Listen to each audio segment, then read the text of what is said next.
Here's a quick video to show you how to change the display output or monitor output resolution on your Avalonix AvaEye NVR. So the way to do it is connect either a VGA or HDMI monitor to the back of the NVR, a monitor that you know is working with it. So in this case, this little NVR, let me show you the back connections on it. This is the power supply that connects to the NVR on the back from here. So you connect the power supply to 110 and it connects to the back of the NVR. A USB mouse cable is going out of here, plugging into my USB mouse, and I've got an HDMI cable connected. Depending on your situation, you may want to change the HDMI video output of the NVR. Or in case your HDMI video output is not giving you any display on your HDMI monitor, you can use the VGA as a backup to connect to a VGA monitor. One thing to note, VGA connections support video only, no audio, and up to a maximum of 1080p resolution. If that's the maximum you like, you can even use just the VGA connection. Now, when using HDMI, you can go up to 4K. In fact, the connection on the back of this HDMI does say it supports 4K. I'm only working with a 1080p monitor. Now, I need to make sure that I don't set my resolution to more than 1080p that my monitor can support, otherwise I'll get locked out of my NVR. So if you're locked out, you may want to put the VGA connection on a VGA monitor and then set it to a lower resolution like 1080p that your monitor supports. Or if you want to have an HDMI video out that's higher than 1080p, you can use a 4K monitor and make sure it supports actual 4K, and then only then set the NVR to 4K. So let me get you started.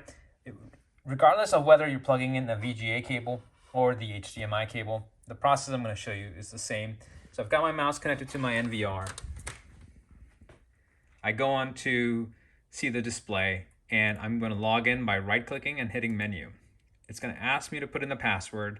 I'll draw that graphical password. This is the password that we set when we ship the NVR. Go into System on the left-hand side, and then go into Preview. And here, this is where you can set your monitor resolution. Keep in mind, right now, my resolution is set to 720p. My monitor is actually a pretty old monitor from about 2008, and it does 1080p maximum. It has a VGA and an HDMI connection. I'm only doing the HDMI connection. Now, if you were connecting the NVR using the VGA, you would still see the same screen, and your maximum resolution should only be 1080p at that point. So I can go here and scroll down to 1920 by 1080, and I have a choice of selecting 60 Hz or 50 Hz. I know 60 Hz is compatible with my monitor. So I'm going to put that and then hit apply on the bottom. Now, if this was successful, the NVR will display this sort of screen. It says, system message, are you sure you want to change it? The original resolution will restore in 7 seconds. I hit yes. Now it stays at 1080p. If I go back under menu and I look at system and preview, it now shows me the resolution is 1080p. Now let's say you accidentally set your resolution to something that's unsupported. I'm going to try this one and see if my monitor supports this or not. It may, or it may not. Let's see. It still supports that. So some resolutions may not be supported, either low or high resolutions, when you can get locked out. That message that comes up asking for confirmation is a good way to ensure that you don't get locked out of your NVR. So now I know my monitor is not a 4K monitor, and I am trying to set it to 4K, and I'm going to hit apply. So that message usually displays for about 14 seconds. And in my case, I'm not seeing any monitor output, and now it says no signal. So if you're seeing this on your monitor and it says no signal on your TV or display, that means your NVR is putting out a higher resolution or a different resolution, it could even be lower, that your monitor doesn't support. In my case, since I was attempting to change resolutions, I didn't get locked out because thanks for the safety prompt that asks me, can you still see me? Do you want to confirm this is good resolution? So here I'm going to show you that now. Now I'm going to put my NVR back at 1080p.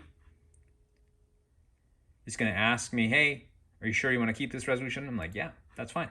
I'm done. So in your case, if you're not seeing anything out of the HDMI output, you may want to plug in an HDMI.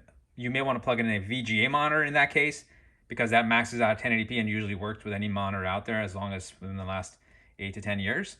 And make sure your monitor is 1080p, and then you'll be able to go and change the resolution like I just did. Now, the only one thing that couldn't happen is if you use a long HDMI cable or a thin HDMI cable, it can sap too much power through the HDMI port on any NVR and will damage the HDMI port.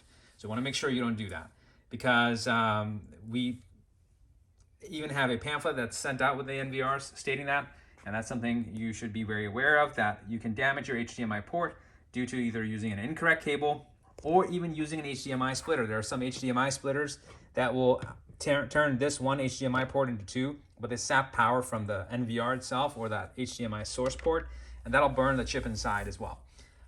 Lastly, you can even have a shock, like sometimes just spontaneously you can have a short circuit when trying to plug in the HDMI cable into an NVR. When it's on, it can fry out the HDMI port. Unfortunately, no warranty covers that. So make sure when you're plugging in HDMI ports, do not hot plug them.